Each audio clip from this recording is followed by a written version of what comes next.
Good morning. So I wanted to talk today about actual acupuncture points, and I brought with me my little acupuncture model. It's a woman, not a man. I did that purposely. So when I needle people, I don't just throw darts anywhere. I needle based on traditional Chinese theory and also particular points that have been mapped out of the body thousands of years ago. There are 12 primary channels and 8 extraordinary vessels that are basically roadways in the body, and along those roadways are points. And part of acupuncture training is to actually learn all the functions and indications and insertion techniques of each of those points, because everything is very specific. And we also do go into very deep detail of anatomy and physiology, so we can make sure we actually know the physical structures underneath.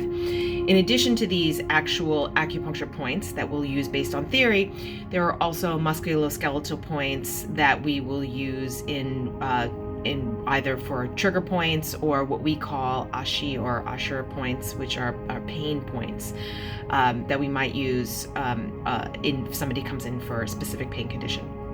So the channels and the points all have names in Mandarin and in Pinyin. I'm not going to tell you the names in Mandarin because, as my teacher, Dr. Zhu, said, I happen to have a terrible Mandarin accent, so I will spare you.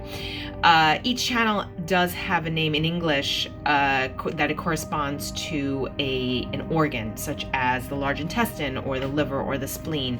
So if you hear your acupuncturist say, well, I'm accessing your spleen, they're not actually talking about your actual spleen, they're talking about the channel and the pathway. So each channel and each point is numbered then along that pathway. So you might have a point called spleen 9 or spleen 6 or large intestine 4. So you may hear some of those from your acupuncturist. And then, like I said, they do have a special name in Mandarin, and they'll have names like joining valley or big rushing, and it will give you an idea of what the function is for that point. But the most important thing, so you do learn the actual area in which the point is, and they'll have specific roadmap to how to find it. Like it will be medial to the scapula, midway between the top of the scapula and the bottom of the scapula, something along those lines. But you actually have to find it when you go to a person's body, because everybody's body is different. People's scapula might be winged out. People might have some people are smaller and bigger than other people. So it is really important to palpate, which I do quite a lot. So when I needle, I'm going to show you a quick way that I needle. Let's see if I can do this properly if I adjust my camera. And I have my needles. So if I have a patient here lying down, and here we'll do stomach 31, which is right here. So what I'll do is, if I was going to do this point, I would measure and I would find this specific point, and then I would actually take my left hand to actually find the point and actually really find where there's a sensation that you get from it. Really, and you're also looking to move the tissue away and make sure that the person is comfortable. If I press on the point a little bit, it also can help to reduce any soreness that might happen when I'm needling. I tend to use a guide tube, although I'll show you a free hand really quick too. So I'll press on the point a little bit, I'll put my guide tube down and then tap in.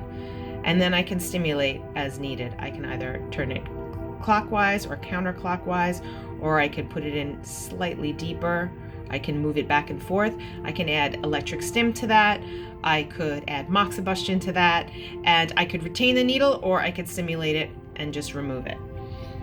And if I was doing freehand needling, I would take the needle just so, and again, I would press on the point and then just go pew, which I can't do in the plastic. It doesn't go. Oh well, I tried. Hard to do in the plastic. No, maybe with a shorter needle. Let's see if I can try and do it. Let's see if I can try. These are the tiny short needles. I'll use these a lot for facial, so sometimes when I'm doing it for facial, I'll actually spread the skin apart a little bit and insert it. These might be too tight. they're not going to go in totally, but I might like press it and put it in like that, especially for a point like here. It's called yin tong. We use it for relaxation, so I might spread the skin apart and just put it right in. So that's acupuncture points. And as we go, I may pick a particular point and talk about that particular point and function. Thanks for watching. See you next time.